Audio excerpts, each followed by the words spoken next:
Hello सभी को नमस्ते। और आपने इनका नाम तो सुना ही होगा, बहुत ज़्यादा न्यूज़ में रहे हैं, रणवीर अलावादिया। ठीक है, तो इनका जो कुंडली है उसको डिस्कस करते हैं कि क्या प्रॉब्लम इनके चार्ट में एक्चुअल में है, कहाँ से क्या दिक्कत हुई इनके साथ में। देखिए, कितना ही अच्छा कुंडली हो, कुछ भी हो, पर कोई ना कोई अगर दशा महादशा अगर खराब आपको मिल जाए, या फिर कोई ऐसा प्लेनेट मिल जाए जो कि मतलब बहुत ज़्यादा परेशान आपको कर सकता है, तो आप प्रॉब्लम में फंस सकते हो। ठीक है, कितना ही स्ट्रॉन्ग चार्ट हो, मतलब कि मृत्यु तो सबकी होती है ना, कितना ही स्ट्रॉन्ग चार्ट हो, कितनी बड़ी पर्सनैलिटी हो, तो डाउनफॉल भी आते हैं लोगों के जीवन में, उतार चढ़ाव सब कुछ देखने को मिलते हैं। जैसे इनका चार्ट है, चलो डिस्कस करते हैं इनका चार्ट। लगन कुंडली देखिए, लगन कुंडली और चंद्र कुंडली दोनों को डिस्कस करेंगे। कैरेक्टर वाइज भी बहुत सारी चीज़ें इनके ऊपर सवाल उठने शुरू हो गए हैं। ठीक है तो हर चीज़ पे डिस्कस करेंगे। देखिए, इनका जो लग्न है 6 नंबर का लग्न है, बुध का लग्न है। ठीक है, बुध का लग्न है, और जो लगन लॉर्ड है बुध, वो 10th हाउस में है। बहुत अच्छा पावरफुल है 3 नंबर के साइन में, तो मीडिया से रिलेटेड काम है। 3 नंबर का साइन मीडिया से रिलेटेड ही है। ठीक है, बुध भी मीडिया से रिलेटेड, कम्युनिकेशन से रिलेटेड है। ठीक है, तो वो जो चीज़ें हैं वो तो मैच कर रही हैं कि भाई इनका जो चार्ट है उसकी एनर्जी मैच कर रही है कि इनका जिस तरीके का चार्ट है उसी तरीके का इनका काम है। ठीक है, वो पूरा का पूरा इनका शो हो रहा है। ठीक है, फिर 9th हाउस को देखिए, सूर्य और केतु है 9th हाउस में। तो इनके जो फादर हैं वो बेसिकली वो मेडिकल प्रोफेशन से है। फादर या मदर कोई ना कोई इनके जो फैमिली में मेडिकल प्रोफेशन से है। 9th हाउस में सूर्य केतु का मतलब कि कंजंक्शन है। ठीक है, फिर इनके बाद में 9th का लॉर्ड का है वो अष्टम में चला गया है, तो कहीं ना कहीं देखिए मेडिकल प्रोफेशन से रिलेटेड है इनके पेरेंट्स। ठीक है, क्योंकि 12th का भी लॉर्ड है सूर्य इनके चार्ट में। ठीक है, क्योंकि 12वें भाव का भी स्वामी है वो। ठीक है, इनके मदर या फादर में से कोई ना कोई मेडिकल प्रोफेशन में है।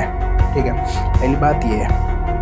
और दूसरी बात ये कि देखिए, इनका जो 6th लॉर्ड है वो कौन है? शनि। ठीक है, तो छठे भाव का जो स्वामी है वो शनि है, पंचम का भी लॉर्ड शनि है। तो काफ़ी ज़्यादा लाइफ में जो चीज़ें हैं वो इंजीनियरिंग के स्टूडेंट रहे बेसिकली। ठीक है, इंजीनियरिंग इन्होंने करी, और इंजीनियरिंग में इतना एक्स्ट्राऑर्डिनरी नहीं रहे। ठीक है, बट जो इनका मीडिया का काम रहा वो एक्स्ट्राऑर्डिनरी रहा, क्योंकि इनका जो लगन लॉर्ड है वो बहुत अच्छी पोजीशन में है। बुध का काम भी मीडिया से रिलेटेड ही है। देखिए, जो चार्ट में ना आपका जो प्लैनेट है वो सबसे ज़्यादा स्ट्रॉन्ग है, उसके रिलेटेड अगर काम करते हैं हम, तो हमको जो चीज़ें हैं वो मतलब कि लाइफ में बहुत ईजीली मिल जाती हैं। ठीक है, और दशाएं भी उसमें बहुत ज़्यादा रोल निभाती हैं आपके जीवन में। ठीक है अब इनका जो चार्ट है ना रणवीर अलावादिया का, इनके चार्ट में ऐसा क्या था जो इनको मतलब प्रॉब्लम दे सकता है चार्ट में ओवरऑल जो है। ठीक है भाई, मतलब मेडिटेशन कर रहा है ये इंसान, और बड़े बड़े मतलब कि आपके धर्म गुरु हैं उनको बुला रहा है, बड़े बड़े इंटेलेक्चुअल्स को बुला रहा है, आपके बड़े बड़े पॉलिटिशियंस को ये बंदा बुला रहा है, और पॉडकास्ट में अपने में, और लोग जुड़ रहे हैं, लोग मिल रहे हैं, लोग बात कर रहे हैं। तो पर एक कॉमेडी के चक्कर में, और कुछ अब उसको कॉमेडी भी नहीं कह सकते, उसको क्या बोले, एकदम बहुत ही ज़्यादा मतलब कि वो एक गैर जिम्मेदाराना हरकत बोल सकते हो कि भाई आप जब इतनी बड़ी पर्सनैलिटी रहे हो तो आपको अपने जो शब्द हैं वो बहुत ज़्यादा सोच समझ के रखने चाहिए, क्योंकि आपको इतने सारे लोग हैं वो फॉलो करते हैं, इतना मतलब कि आपको लोग जानते हैं, समझते हैं, और आप इस तरीके की भाषा यूज़ करते हो, और इस तरीके के लोगों के साथ आप बैठे हो वहाँ पे, और आप वहाँ पे बैठ कर हंस रहे हो, उस तरीके की बातें कर रहे हो आप, तो कहीं ना कहीं आप ना बहुत बड़ा जो नुकसान है वो समाज का, सोसाइटी का कर रहे हो। ठीक है, तो देखिए, इनके चार्ट में ऐसा क्या रहा जो मतलब इनको हो सकता है कि मतलब वो प्रॉब्लम आपको शो हो इनके चार्ट में, कि जो मतलब प्रॉब्लम शो करे इनके चार्ट में लगन कुंडली के अंदर भी, और इनकी चंद्र कुंडली के अकॉर्डिंग भी। देखिए, इनके साथ में सबसे ज़्यादा प्रॉब्लम देखने को मिल सकता है वो है इनका 3rd हाउस का राहु।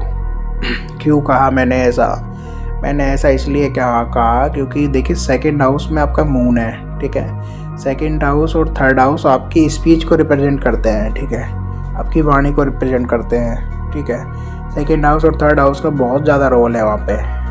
नो डाउट कि इनका मीडिया का काम है। ठीक है, और मतलब कि यूट्यूबर है ये, और इन सब चीज़ों से रिलेटेड काम है, तो वो सारी बातें ठीक है। राहु ने इनको काफ़ी हद तक सक्सेस दी है क्योंकि थर्ड हाउस में बैठा है, ठीक है। और देखिए राहु का जो डिस्पोजिटर है ना, डिस्पोजिटर कौन है राहु का? मंगल है, जो कि नीच का है, समझ रहे हो आप, नीच का होके बैठा है वो। तो कहीं ना कहीं प्रॉब्लम इनको क्रिएट करी है उसने। और देखिए राहु तो चीज़ें ना एकदम से अचानक से ही आपको देता है कि आप कहाँ थे और आप कहाँ आ गए हो, समझ रहे हो। मतलब इतना बड़ा कंट्रोवर्सी क्रिएट हो गया लाइफ के अंदर, इतनी बड़ी। और इसी तरह भी अब्यूजिव लैंग्वेज होती है या डर्टी टॉक्स होती है या कुछ भी गंदा या बकवास आप बोलते हो ना, वो सब राहु के डोमेन में ही आता है, ठीक है। क्योंकि बाउंड्रीज क्रॉस करना राहु का काम है, समझ रहे हो आप। बाउंड्रीज को क्रॉस करना राहु का काम है और राहु उसी तरीके से काम करता है आपका। और इनके साथ भी यही चीज़ घटी जीवन में, इन्होंने बाउंड्रीज क्रॉस कर दी। इनको लिमिट्स नहीं पता है कि आप कहाँ बैठे हो, क्या बोल रहे हो, आपको कुछ नहीं पता है। और आपने कॉमेडी के नाम पे आपने जो चीज़ें हैं उनका मजाक बना दिया, ठीक है। तो वो वाली बातें हैं। देखिए इस पर्सनैलिटी के बारे में बात कर रहे हैं हम, जिनके बारे में, जिनकी लगन कुंडली इनके बारे में बात हो रही है, ठीक है। आपको एक बार दिखाना भी मेरा फ़र्ज़ है। तो देखिए ये जो लगन कुंडली है इनकी, इसको देखिए आप, और इनका चंद्र कुंडली है, इसको आप देखिए। मून साइन आप देखिए, लग्न में ही चंद्रमा है, ठीक है। और लग्न में चंद्रमा 10th का लॉर्ड होके है, ठीक है। 9th में देखिए आपका बुध है, फिर देखिए 7th में लगन लॉर्ड है, ओके। और इसके बाद में 10th हाउस में मंगल का होना अगेन अच्छा है, समझ रहे हो। मतलब मेरे कहने का मतलब ये है आपको कि कोई ना कोई प्लैनेट का आपको अच्छा मिलना ज़रूरी है, चंद्र कुंडली में भी, लगन कुंडली में भी। तो उससे क्या है, आपकी जो चार्ट है उसकी स्ट्रेंथ का पता चलता है कि आपका चार्ट कितना स्ट्रॉन्ग है, और उसके अकॉर्डिंग आपको रिजल्ट देखने को मिलते हैं। मून साइन के अकॉर्डिंग 2nd हाउस में राहु जा रहा है, अगेन वो उस चीज़ को इम्पेक्ट कर रहा है कि आपकी वाणी कहीं ना कहीं आपको मुसीबत में डाल सकती है। क्योंकि देखिए राहु का 3rd हाउस और 2nd हाउस में बैठना अच्छा है। किस चीज़ में? फाइनेंशियली मैटर्स के तौर पे तो राहु का 2nd और 3rd में बैठना अच्छा है, कोई प्रॉब्लम नहीं है। बट आप एक चीज़ समझिए कि जो मैलेफिक्स होता है ना, वो कहीं ना कहीं आपकी जो लाइफ है उसमें प्रॉब्लम्स ऐड ऑन करके रखते हैं। आपको हो सकता है धन मिल जाए, ठीक है, नो डाउट, कोई शक नहीं है, आपको धन मिल जाएगा। बट कहीं ना कहीं 2nd हाउस के सिग्निफिकेशंस में गड़बड़ देखने को मिलेगी। हो सकता है फैमिली रिलेटेड प्रॉब्लम मिल जाए आपको देखने को, हो सकता है फैमिली के साथ में एक कम्युनिकेशन गैप देखने को मिल जाए, ठीक है। उसके बाद में 3rd हाउस में है तो हो सकता है छोटे भाई बहनों के साथ प्रॉब्लम देखने को मिल जाए। हो सकता है कम्युनिकेशन में प्रॉब्लम देखने को मिल जाए कि आप कुछ ऐसा बोल दो कि आपका जो नाम बना हुआ है इतने सालों से वो बिगड़ जाए। इनके साथ में यही हुआ है। मैं यही समझाने की कोशिश कर रहा हूँ आपको कि बहुत ज़्यादा सावधान रहने की ज़रूरत होती है। जब आप लगन कुंडली और चंद्र कुंडली दोनों को देखोगे तो 2nd हाउस में चंद्र कुंडली के अकॉर्डिंग राहु है, और लगन कुंडली में 3rd हाउस में चंद्र कुंडली के अकॉर्डिंग राहु है, और चंद्रमा के आगे भी राहु है। तो चंद्रमा के आगे राहु होना भी कहीं ना कहीं कंट्रोवर्सी में लेकर जाता है। चंद्रमा और आपके सूर्य 2 ऐसे ग्रह हैं जहाँ पे भी ये रहते हैं ना, वहाँ पे आपको नाम या फेम, मतलब नाम आपको मिलना ही मिलना है। चंद्रमा और सूर्य का काम आपको नाम दिलाना है समाज के अंदर। जितने अच्छे बैठते हैं ना कुंडली में, उतना ही अच्छा आपका नाम होता है समाज के अंदर, ठीक है। बहुत ज़्यादा इम्पोर्टेंट है ये सूत्र, आप इसको समझिए। चंद्रमा के आगे राहु होना कहीं ना कहीं आपको प्रॉब्लम क्रिएट करके रखता है। कभी ना कभी आपका जो नाम है उसको डेंट लगता ही लगता है, बदनामी, इस तरीके की चीज़ें देखने को मिलती ही मिलती हैं। और ये बहुत ज़्यादा सावधान रहने की ज़रूरत होती है कई बार इंसान को, ठीक है। और फिर देखिए इनका जो अष्टम का जो लॉर्ड है ना, वो कौन है लगन कुंडली के अकॉर्डिंग? अष्टम का लॉर्ड कौन है? अष्टम का लॉर्ड लगन कुंडली के अकॉर्डिंग कौन है? इनका मंगल है, ठीक है। वो नीच का है, 11th हाउस में है, कहीं ना कहीं प्रॉब्लम में है वो इनका मंगल, ठीक है।